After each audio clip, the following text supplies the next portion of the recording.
राधे राधे दोस्तों, जय श्री कृष्णा। आज हम सुनेंगे श्री कृष्ण की बाल लीलाओं में से उद्धव जी की वृंदावन यात्रा की कथा के बारे में। तो आइए शुरू करते हैं हम इस कथा के बारे में। नंद महाराज श्री कृष्ण और बलराम जी के बिना वृंदावन लौट आए थे। उनके साथ केवल गोप और ग्वाले ही आए थे।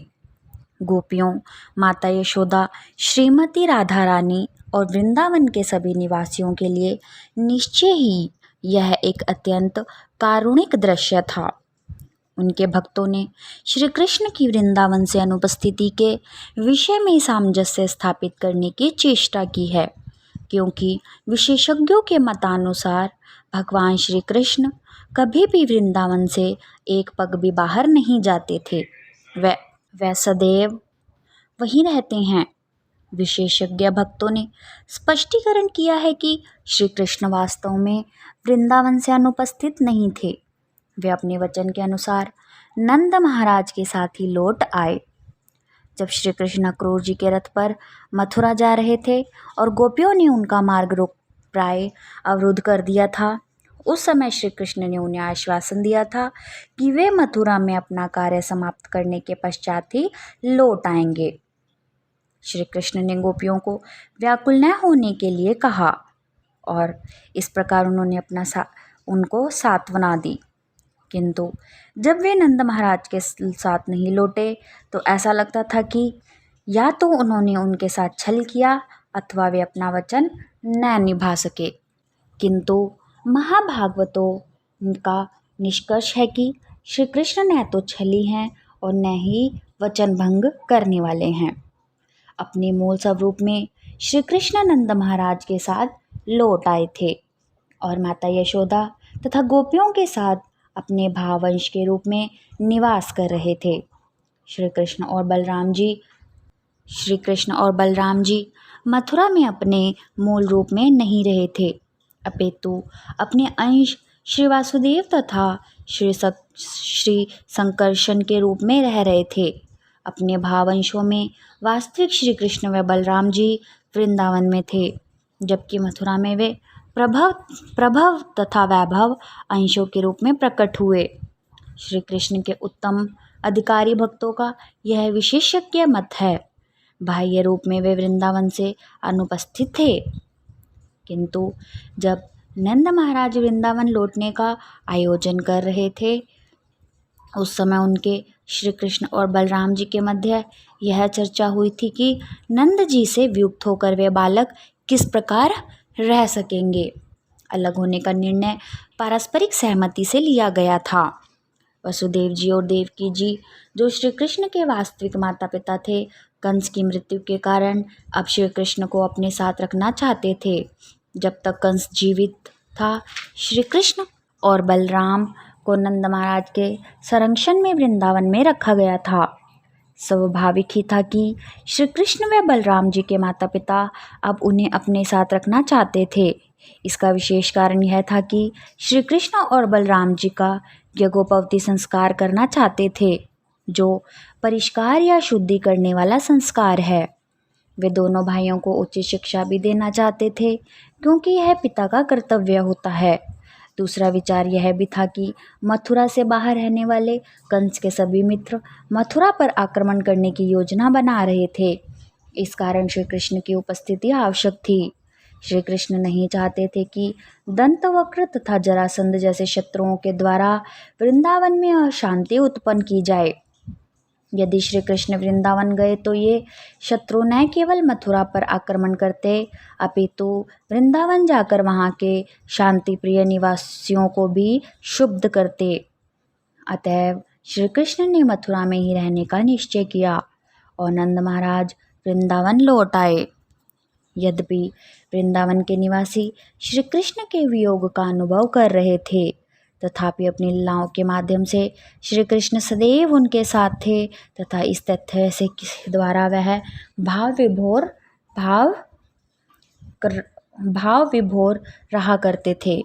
जब से श्री कृष्ण वृंदावन से मथुरा गए थे, वृंदावन के निवासी विशेष रूप से माता यशोदा, नंद महाराज, श्रीमती राधा रानी, गोपियों तथा ग्वाल बाल पग पग पर केवल श्री कृष्ण का ही चिंतन कर रहे थे। वह सोच रहे थे, श्री कृष्ण इस प्रकार क्रीड़ा किया करते थे। श्री कृष्ण अपनी बंसी बजाया करते थे। श्री कृष्ण हमसे विनोद किया करते थे तथा हमें हृदय से लगाया करते थे। इसे लीला स्मरण कहते हैं।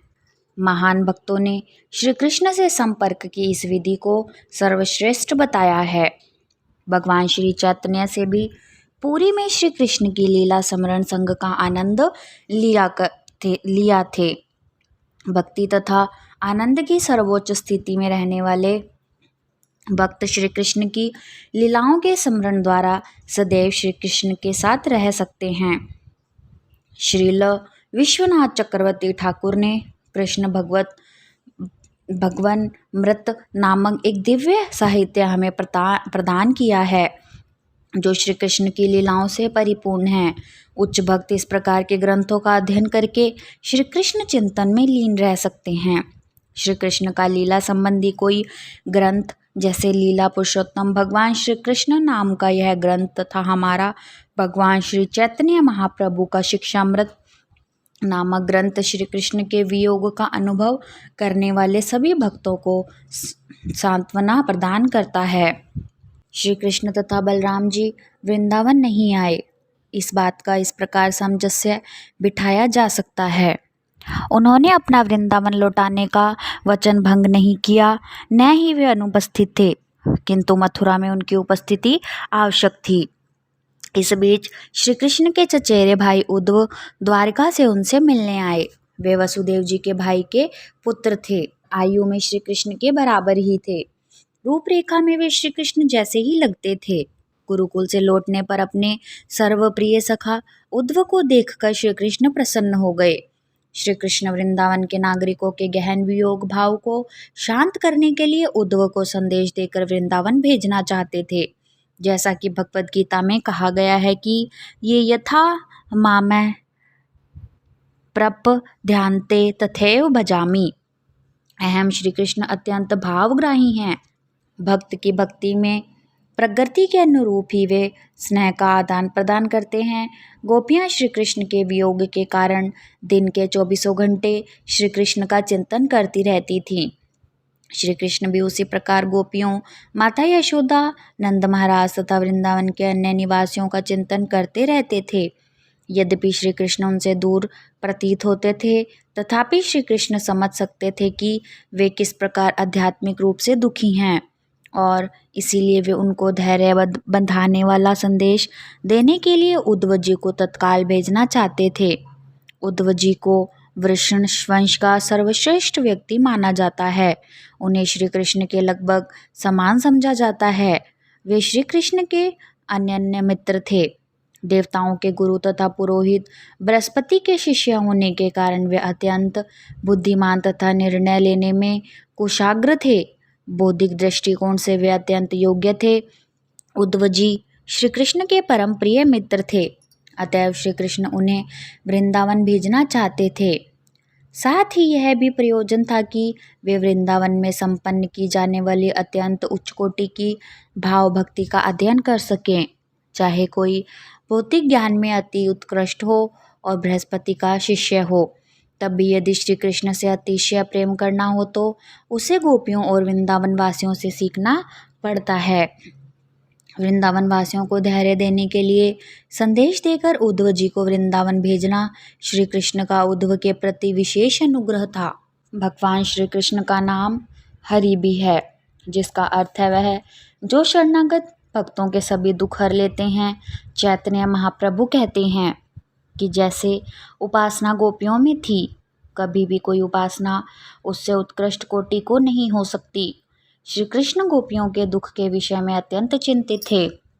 उन्होंने उद्धव से वार्तालाप करके उनसे विनयपूर्वक वृंदावन जाने की प्रार्थना की।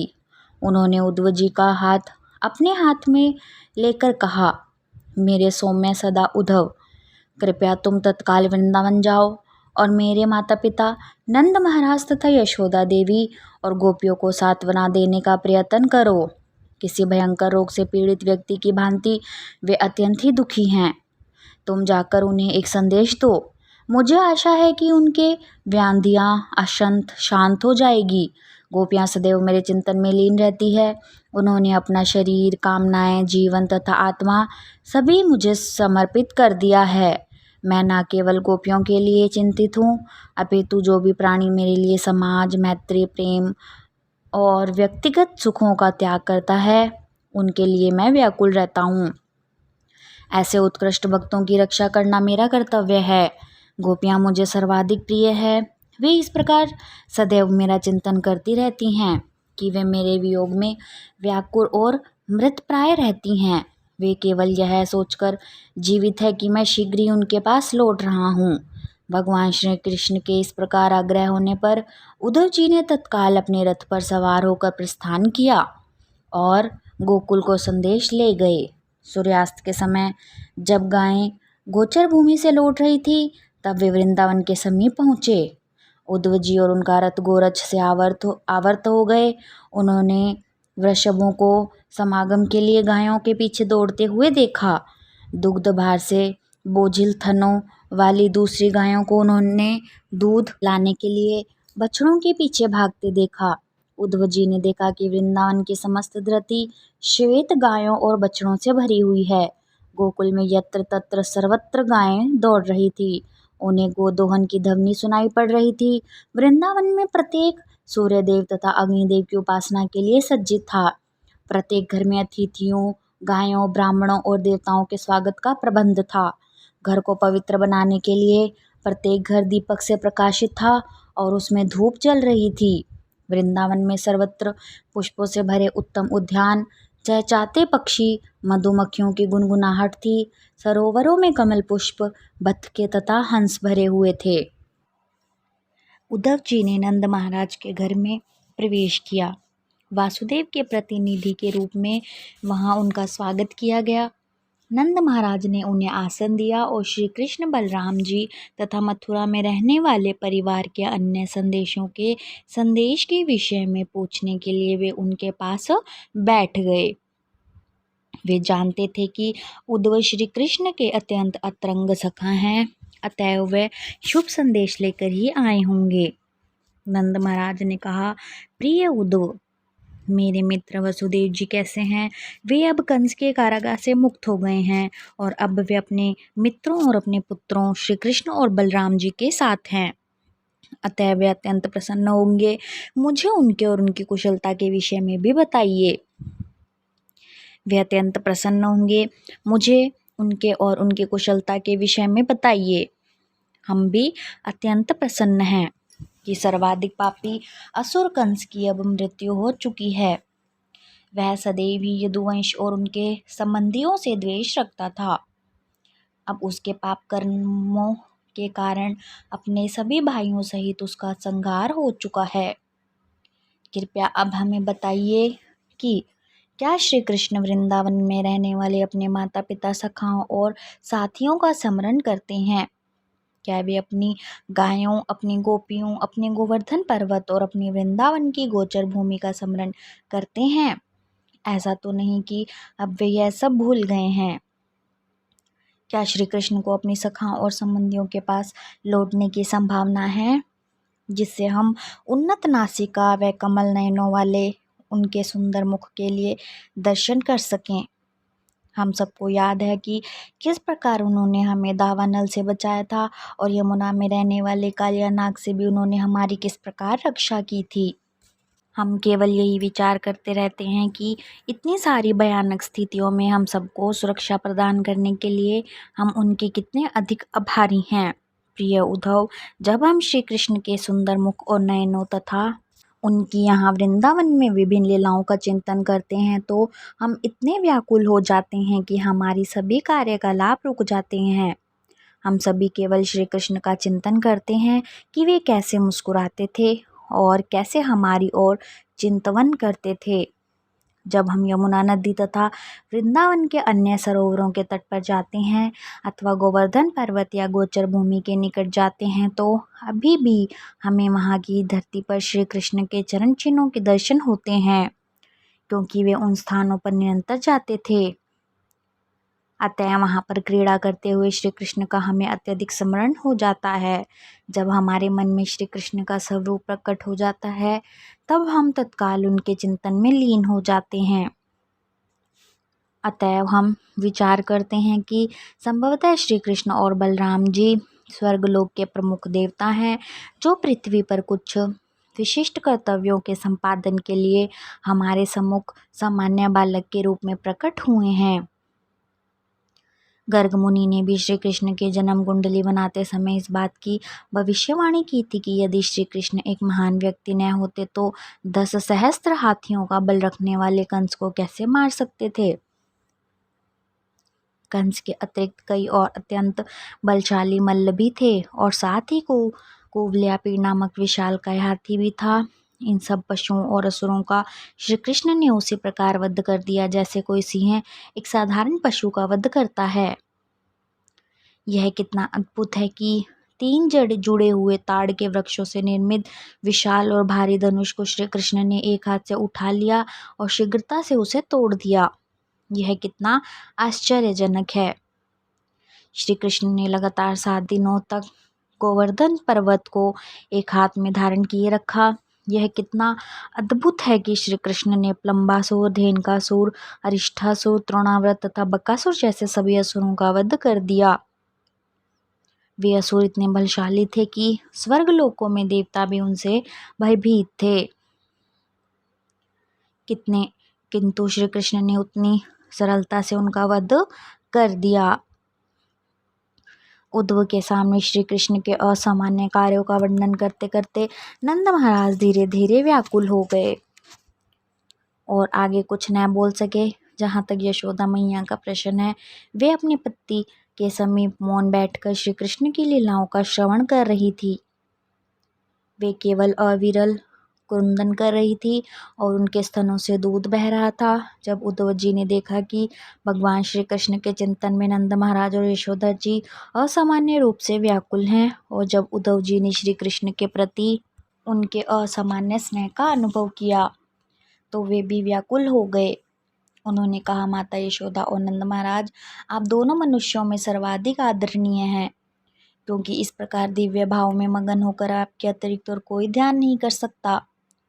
उद्धव कहते हैं, श्री कृष्ण व बलराम दोनों ही मूल भगवान हैं और उन्हीं से सृष्टि की उत्पत्ति होती है। सभी व्यक्तियों में वे प्रमुख हैं। वे दोनों ही इस भौतिक सृष्टि के मूल कारण हैं। भौतिक शक्ति का मार्गदर्शन पुरुष अवतार करते हैं और वे सब श्री कृष्ण और बलराम जी के अंतर्गत कार्य करते हैं।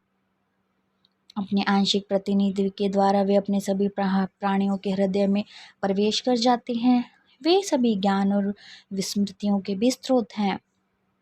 इस बात की पुष्टि भगवद गीता के 15वें अध्याय में की गई है। मैं सबके हृदय में उपस्थित हूँ। मैं भी स्मृति और विस्मृति का कारण हूँ। मैं ही वेदांता का मूल रचयिता हूँ और मैं ही वेदों का वास्तविक ज्ञाता हूँ। यदि मृत्यु के समय कोई क्षण भर भी अपने शुद्ध मन को श्री कृष्ण पर स्थिर कर ले तो अपने भौतिक शरीर को त्याग कर मूल आध्यात्मिक शरीर को प्राप्त करने का अधिकारी बनता है। यह ठीक उसी प्रकार है जिस प्रकार सूर्य अपने पूर्ण प्रकाश में उदित होता है। इस प्रकार प्राण त्यागने के पश्चात वह तत्काल बैकुंठ लोक में प्रवेश करता है। यह कृष्ण भावनामृत के साधन का फल है। यदि मन व शरीर से स्वस्थ रहते हुए इसे वर्तमान शरीर में पवित्र महामंत्र का जप करते हुए कृष्ण भावनामृत का अभ्यास करें तो पूर्ण संभावना है कि मृत्यु के समय हम अपना मन श्री कृष्ण पर केंद्रित करें। यदि हम ऐसा करें तो निसंदेह हमारा जीवन सफल हो जाए। किंतु यदि हम अपने मन को सदा सकाम कर्म में लीन रखें जिससे हमें भौतिक सुख की प्राप्ति हो तो स्वाभाविक है कि मृत्यु के समय भी हम ऐसे ही कर्मों के विषय में सोचेंगे। इसका परिणाम यह होगा कि हमें भौतिक जगत के ताप को सहने के लिए पुनः भौतिक एवं बद्ध शरीर में प्रवेश करने के लिए बाध्य होना पड़ेगा। अतएव जैसा कि महाराज नंद, यशोदा तथा गोपियों ने प्रदर्शित किया है, कृष्ण भावनामृत में सदा मगन रहना ही वृंदावन के निवासियों के लिए एकमात्र जीवन का मापदंड था। यदि हम उनके चरण चिन्हों का किंचित भी अनुसरण कर सकें तो निश्चित रूप से हमारे जीवन सफल हो जाएंगे और हम आध्यात्मिक जगत अर्थात बैकुंठ लोक में प्रवेश करेंगे। उद्धव जी ने आगे कहा, प्रिय यशोदा मैया और नंद महाराज, इस प्रकार आपने निरांकार ब्रह्मा के स्तोत्र दिव्य स्वरूप वाले श्री कृष्ण नारायण पर अपने मन को पूर्ण रूपेण केंद्रित कर लिया है। ब्रह्मा ज्योति नारायण के शरीर की अंग कांति मात्र है। चूंकि आप सदैव श्री कृष्ण तथा बलराम जी के परमानंद स्वरूप चिंतन में मगन रहते हैं, अतः आपके लिए कोई अन्य पुण्य कार्य करना शेष नहीं रह जाता। मैं श्री कृष्ण का संदेश लाया हूँ और वे शीघ्र ही वृंदावन और आप दोनों की अपनी उपस्थिति से संतुष्ट करेंगे। श्री कृष्ण ने वचन दिया था कि मथुरा में अपना कार्य समाप्त होते ही वह वृंदावन लौट आएंगे। वे निश्चय ही इस वचन को पूर्ण करेंगे। आप लोग परम सौभाग्यशाली हैं, अतः मेरा आपसे निवेदन है कि आप श्री कृष्ण के वियोग के कारण दुखी न हो। आप तो पहले ही 24 घंटे श्री कृष्ण की उपस्थिति को प्रतीत कर रहे हैं, फिर भी वह शीघ्र ही आकर आपसे भेंट करेंगे। वास्तव में जैसे काष्ठ में अग्नि उपस्थित है, उसी भांति श्री कृष्ण सर्वत्र और सबके हृदय में उपस्थित हैं। चूंकि श्री कृष्ण परमात्मा हैं, वे सब पर संभाव रखते हैं, अतः न कोई उनका मित्र है और न ही शत्रु। वे किसी को भी छोटा या बड़ा नहीं समझते हैं। वास्तव में न कोई उनकी माता है, न पिता, न भाई, न संबंधी, न ही उन्हें समाज, मैत्री और प्रेम की आवश्यकता है। उनका हमारी भांति कोई भौतिक शरीर नहीं है। न तो वे साधारण जीवों की भांति प्रकट होते हैं अथवा जन्म लेते हैं, जो अपने पूर्व सकाम कार्यों के कारण जन्म लेने को बाध्य हैं। ऐसे साधारण जीवों की भांति श्री कृष्ण जीवन की उच्च अथवा निम्न योनियों में प्रकट नहीं होते। अपने अतरंगा शक्ति के द्वारा वे केवल अपने भक्तों की रक्षा के लिए ही प्रकट होते हैं। श्री कृष्ण कभी भी भौतिक प्रकृति के गुणों से प्रभावित नहीं होते हैं, किंतु जब वे इस भौतिक जगत में प्रकट होते हैं, तब वे भौतिक प्रकृति के गुणों के प्रभाव के अंतर्गत वाले साधारण मानवों की भांति कार्य करते हुए प्रतीत होते हैं। वस्तुतः इस सृष्टि के दृष्टा हैं और प्रकृति के भौतिक गुणों से प्रभावित न होकर समस्त जगत का सृजन, पालन और संहार करते हैं। श्री कृष्ण और बलराम जी को साधारण मानव मानना हमारी त्रुटि है। जैसा चक्कर काटता हुआ मनुष्य समस्त संसार को अपने चारों ओर चक्कर काटता हुआ देखता है, श्री भगवान किसी के पुत्र नहीं है। वास्तव में वो सबके माता पिता तथा परमेश्वर हैं। इस विषय में कोई संदेह नहीं है कि जो कोई भी अनुभव हो रहा है या नहीं हो रहा, जो कुछ भी है, जो कुछ भी नहीं है, यह भविष्य में जो कुछ भी होगा, यह सब श्री भगवान के अलग को कोई अस्तित्व नहीं है। जो कुछ भी लघुतम है और जो कुछ भी विशालतम है, उनका भी श्री भगवान से अलग कोई अस्तित्व नहीं है।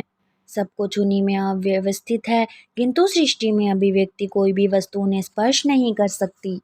इस प्रकार श्री कृष्ण के विषय में वार्तालाप करते हुए नंद महाराज और उद्धव ने संपूर्ण रात्रि व्यतीत कर दी। प्रातःकाल दीपक जला कर और माखन मिश्री दही छिड़क कर गोपियों ने प्रातःकालीन आरती शुरू की तैयारी की। मंगल आरती समाप्त होने के पश्चात वे दही मथने में व्यस्त हो गई। जब गोपियां इस प्रकार व्यस्त थी, तब उनके आभूषणों पर प्रतिबिंबित होकर दीपक और अधिक प्रकाशित हो उठे।